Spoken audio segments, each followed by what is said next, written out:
नमस्कार। बेलुका 7:30 बजेको नेपाल लाइभ समाचारमा स्वागत छ। म पुष्पा केसी। सुरुमा प्रमुख समाचार शीर्षकहरू। हिउँदबाट नै औसतभन्दा बढी वर्षा भएकाले मनसुनमा बाढी पहिरोका घटना बढेको मौसम विज्ञान विभागको भनाई। सुस्ता आसपास र नदी तटीय क्षेत्रमा डुबानको जोखिम कायमै। काठमाडौँ उपत्यकामा 10 सहित मंगलबार थप 150 जनामा कोरोना भाइरस संक्रमण। संक्रमितको संख्या 17,994 पुग्यो। 12,477 जना उपचारपछि निको। चैत 11 देखि बन्द हवाई सेवा भदौ 1 गतेबाट सुरु गर्ने सरकारको निर्णय। 25% मात्रै उडान खुलाउने तयारी। सबै क्षेत्रमा नभई प्राथमिकताको आधारमा उडान हुने। बेलायत र चीनमा विकसित कोरोना भाइरसका 2 खोपहरू प्रतिरक्षा क्षमता उत्पादन गर्न सफल भएको अनुसन्धानदाताहरूको दाबी। बेलायत सरकारद्वारा खोपको 10 करोड मात्राको माग। र क्यानद्वारा हेड कोच, महाप्रबन्धक तथा वित्त प्रबन्ध सहित क्रिकेट व्यवस्थापकको पद पूर्ति गर्न आइसिसीसँग समन्वय गर्ने तयारी। भदौ 15 भित्र साधारण सभा।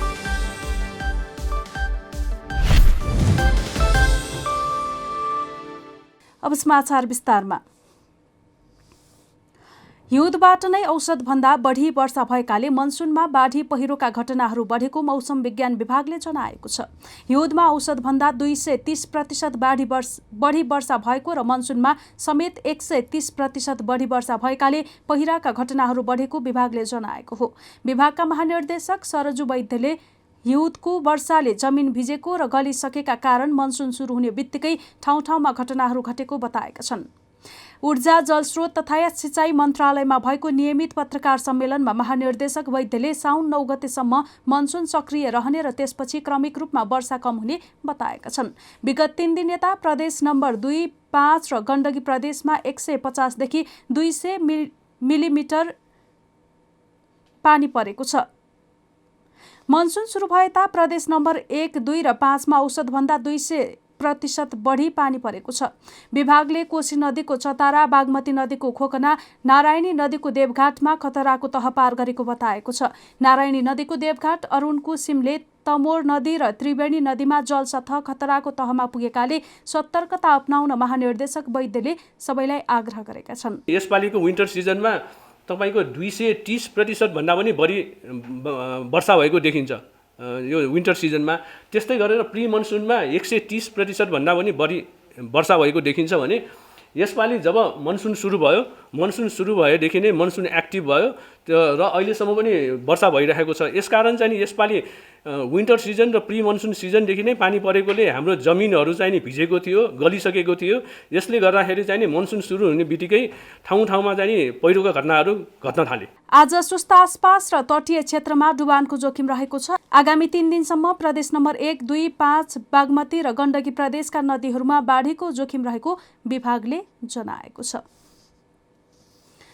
सत्तारूढ नेपाल कम्युनिस्ट पार्टी नेकपाको स्थायी कमिटी बैठक साउन 13 गतेसम्मलाई स्थगित भएको छ। मंगलबारको बैठक केही बेर बसेर स्थगित भएको हो। मंगलबार बसेको बैठकले प्राकृतिक विपत्तिमा परेर ज्यान गुमाउने प्रति शोक प्रस्ताव पारित गर्दै स्थगित भएको हो। बैठकमा प्रधानमन्त्री तथा पार्टी अध्यक्ष केपी शर्मा ओली सहभागी भएका थिएनन्। उनको अन्य काम रहेकाले उपस्थिति नभएको प्रवक्ता नारायण काजी श्रेष्ठले जानकारी दिए। यसैबीच नेकपाका अध्यक्ष पुष्पकमल दाहाल प्रचण्डलाई झुक्क्याएर राष्ट्रपति निवास नपुर्याएको नेकपाका प्रवक्ता श्रेष्ठले बताएका छन्। प्रचण्डलाई परिबन्धमा पारेर राष्ट्रपति निवास पुर्याइएको भन्ने विषयमा स्पष्ट पार्दै उनले यसबारे जानकारी दिएका हुन्। झुक्क्याएर लैजाने खालको अध्यक्षमा हुनुहुन्न। झुक्क्याएर कोही लैजाँदैन, झुक्क्याएर कोही जाँदैन। सत्य के हो त्यसो? हजुर, सत्य के हो त? सत्य त उहाँ जानुभएको हो, त्यो सत्य हो। तर झुक्क्याएर लगेर झुक्क्याएर गयो भन्ने होइन। उहाँले ब्रिफिङ गर्नुभयो भन्ने कुरा छ तपाईहरुसँग? भन्ने कुरा नै छ, ब्रिफिङ गरे होइन। खुमलटार बैठकमा प्रचण्डले ब्रिफिङ गरेको भन्ने छ नि भन्ने पत्रकारको जिज्ञासामा श्रेष्ठले यस्तो ब्रिफिङ नभएको जानकारी गराए। श्रेष्ठले पार्टीभित्रको विवाद समाधानका लागि छलफल जारी रहेको पनि बताएका छन्। बैठक अघि 2 अध्यक्ष बीच छलफल भएको थियो। मंगलबार काठमाडौँ उपत्यकामा थप 10 जनामा कोरोना भाइरस संक्रमणको पुष्टि भएको छ। यो संख्यासँगै उपत्यकामा कुल कोरोना संक्रमितको संख्या 385 पुगेको छ। मंगलबार काठमाडौँमा 8 र ललितपुरमा 2 जना व्यक्तिलाई कोरोना संक्रमण देखिएको हो। काठमाडौँमा कोरोना संक्रमित हुनेको सङ्ख्या 257, ललितपुरमा 81 र भक्तपुरमा 47 पुगेको छ। यसैगरी मङ्गलबार देशभर 150 जनामा कोरोना भाइरस देखिएको छ। पछिल्लो 24 घण्टामा देशका विभिन्न प्रयोगशालामा 3963 जनामा गरिएको परीक्षणका क्रममा यी व्यक्तिमा कोरोना भाइरसको संक्रमण पोजिटिभ देखिएको स्वास्थ्य तथा जनसङ्ख्या मन्त्रालयका प्रवक्ता डाक्टर जागेश्वर गौतमले जानकारी दिए। पछिल्लो पटक थपिएका सहित नेपालमा संक्रमितको संख्या 17,994 जना पुगेको छ। हाल 5,477 जना संक्रमितको उपचार भइरहेको छ। मङ्गलबार थप 609 जना कोरोना संक्रमण मुक्त भएका छन्। यो सहित नेपालमा 12,477 जना उपचारपछि निको भएका छन्। नेपालमा कुल संक्रमित मध्ये 69.34% निको भएको मन्त्रालयका प्रवक्ता गौतमले जानकारी दिए। हालसम्म नेपालमा 40 जना कोरोना संक्रमितको मृत्यु भएको जानकारी मन्त्रालयले दिएको छ। यातायात व्यवसायीहरूले आउँदो बिहिबारदेखि सबै सार्वजनिक यात्रुवाहक बस चलाउन सबै व्यवसायीलाई आग्रह गर्ने भएको छ।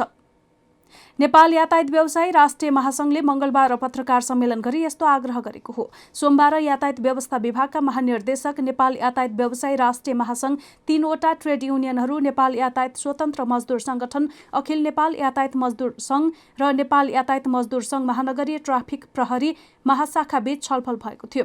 छलफलमा 4 विषयमा सहमति भएको हो। यातायात श्रमिकहरूको सामूहिक कोरोना बिमाको प्रिमियम सरकार र यातायात व्यवसायीले आधा भुक्तानी गर्ने, यातायात श्रमिक कोरोनाका कारण मृत्यु भएमा आश्रित परिवारलाई क्षतिपूर्तिका लागि सरकारको तर्फबाट कोष स्थापना गर्न विभागले सम्बन्धित मन्त्रालयमा सिफारिस गर्ने सहमति भएको छ। यस्तै यातायात श्रमिकहरूलाई आवश्यक सम्पूर्ण स्वास्थ्य सामग्रीहरू सम्बन्धित व्यवसायीले उपलब्ध गराउने, लामो, छोटो र मध्यम दूरीका सबै सवारी साधनहरू सञ्चालन गर्न विभागको मार्फत सम्बन्धित मन्त्रालयमा सिफारिस गर्ने लगायत सहमति भएको हो। छोटो 4वटा वर्गको जुन सवारी व्यवसायमा हाम्रो तर्फबाट ओपन भयो। राज्यले अब फेरि क्याबिनेटले डिसिजन गर्यो, फेरि बन्द गर्ने परिस्थिति सिर्जना भयो। त्यो राज्यको कुरा आयो। तर हामी पनि आजबाट हाम्रो लामो दूरीदेखि स्थानीय रुटसम्मको हाम्रो महासङ्घले यो तिनटै यो कार्यदलबाट ओपन भयो। पुनर्कर्जा लगायत ब्याङ्किङका विषयमा राष्ट्र ब्याङ्कले मौद्रिक नीति मार्फत सम्बोधन गरेको र चालक सहचालकको कोरोना बिमाको प्रिमियम सरकार र व्यवसायीले आधा बेहोर्ने सहमति जुटेपछि व्यवसायीहरू बस चलाउन राजी भएका हुन्। सरकारले चैत 11 गतेदेखि बन्द रहेको हवाई सेवा भदौ 1 गतेबाट सुरु गर्ने निर्णय गरेको छ। सरकारको निर्णयसँगै नेपाल नागरिक उड्डयन प्राधिकरणले उडान सञ्चालन गर्ने विषयमा मङ्गलबारबाटै छलफल सुरु गरेको छ। प्राधिकरणले विमानस्थलका कर्मचारी लगायत हवाई सेवा प्रदायकसँग छलफल गरेर निश्चित सेक्टरबाट आन्तरिक तथा अन्तर्राष्ट्रिय उडान गर्ने तयारी गरेको छ। प्राधिकरणका महानिर्देशक राजन पोखरेलका अनुसार सुरुवाती चरणमा 25% सम्मको उडान हुन सक्छ। प्राधिकरणले कुन कुन सेक्टरमा कति उडान गर्ने भन्ने विषयमा केही दिनभित्रै सूचना जारी गर्ने उनले बताए। उडान गर्दा स्वास्थ्य सम्बन्धी नेपाल नागरिक उड्डयन प्राधिकरणले जारी गरेको कोभिड-19 सम्बन्धी 22 विमानस्थल, हवाईसँग सम्बन्धित तथा अन्य सेवा सञ्चालन मार्ग निर्देशन अनुसार हुने महानिर्देशक पोखरेलले बताए। उनले नागरिक उड्डयन प्राधिकरणसँग विमानस्थलको स्तरीय कार्यविधि र 22 कम्पनीले जारी गरेको सुरक्षा सम्बन्धी निर्देशिका पूर्ण रूपमा पालना हुने गरी आन्तरिक तथा अन्तर्राष्ट्रिय उडान पहिलो 25% को हाराहारीबाट सुरु हुने पोखरेलले बताएका छन्। कोरोना संक्रमण अगाडिसम्म नेपालमा दैनिक 80वटा अन्तर्राष्ट्रिय उडान तथा अवतरण र आन्तरिकतर्फ 300 को हाराहारीमा उडान तथा अवतरण हुँदै आएको थियो। यही उडान संख्याको आधारमा पहिलो चरणमा 25% सम्म उडान हुने प्राधिकरणले जनाएको छ। हामी नेपाल लाइभ समाचारमा छौं। अब अन्तर्राष्ट्रिय समाचार। कोरोना भाइरस खोपको परीक्षणमा बेलायत र चीनमा विकसित भएका 2 खोपहरूले रोग प्रतिरोधी क्षमता उत्पादन गर्न सफल भएको चिकित्सकहरूले बताएका छन्। ती खोपको परीक्षणमा सहभागी व्यक्तिहरूमा प्रतिरक्षा प्रतिक्रिया उत्पादन गर्न सफल देखिएका बेलायत तथा चीनमा भएका परीक्षणले पुष्टि गरेको र ती खोपहरू मानव शरीरमा प्रयोग गर्न सुरक्षित रहेको चिकित्सकहरूले बताएका हुन्। मानवको लागि सुरक्षित साबित भएका ती दुवै खोपको छुट्टै क्लिनिकल परीक्षणमा संलग्न बिरामीहरूमा कडा प्रतिरक्षा प्रतिक्रिया देखिएको उनीहरूको दाबी छ। बेलायतका 1000 भन्दा बढी वयस्कहरूमध्येको पहिलो परीक्षणले पत्ता लगाए कि खोपले नोभल कोरोना भाइरस विरुद्धको कडा एन्टिबडी र टी-सेल प्रतिरक्षा प्रतिक्रिया देखाएको थियो। खोपको प्रयोगले श्वेत रक्तकोषसँग मिलेर कोरोना भाइरससँग लड्ने देखाएको छ, जसका कारण महामारी विरुद्धको विश्वव्यापी लडाईँमा ठूलो आशा पलाएको छ। यद्यपि अनुसन्धानलाई थप ठूलो समूहमा परीक्षण जारी राखिएको र यसको रिपोर्ट आउन अझै केही समय कुर्नुपर्ने बताइएको छ। बेलायतमा विकसित खोपको सफलतासँगै बेलायत सरकारले खोपको 10 करोड मात्राको माग गरिसकेको पनि बीबीसीले जनाएको छ। त्यस्तै चीनमा 500 भन्दा बढी मानिसहरूमा गरिएको एक अलग परीक्षणमा पनि अत्याधिक व्यक्तिमा व्यापक रोग प्रतिरोधी प्रतिक्रिया विकसित गरेको देखिएको छ। यसबारे द लान्सेट नामक मेडिकल जर्नलमा प्रकाशित अध्ययन प्रतिवेदनमा ती दुवै खोपहरू कोभिड-19 विरुद्ध व्यापक प्रयोगका लागि उपयोगी, प्रभावकारी तथा सुरक्षित देखिएको बताइएको हो। नेपाल लाइभ समाचारमा अब खेल समाचार। नेपाल क्रिकेट संघले हेड कोच, महाप्रबन्धक तथा वित्त प्रबन्धक सहित क्रिकेट व्यवस्थापनको पद पूर्ति गर्न आइसिसीसँग समन्वय गर्ने भएको छ। संघको सोमबार सम्पन्न कार्य सम्पादन कमिटीको बैठक उल्लेखित पदमा पदपूर्ति गर्न एक साताभित्रै आइसिसीसँग समन्वय गरी सूचना प्रकाशन गर्ने निर्णय गरेको हो। त्यस्तै संघले वार्षिक साधारण सभा भदौ 15 गतेभित्र सम्पन्न गर्ने समेत निर्णय गरेको छ। यस्तै प्रादेशिक क्रिकेट संघ मातहत रहने गरी 7 जना प्रशिक्षक समेत पदपूर्ति गरिने क्यानले जनाएको छ। काठमाडौँको मुलपानी स्थित क्रिकेट मैदानमा खटिने गरी 6 जना मैदान कर्मचारी थप गर्ने प्रक्रिया समेत अघि बढाइएको क्यानले जनाएको छ।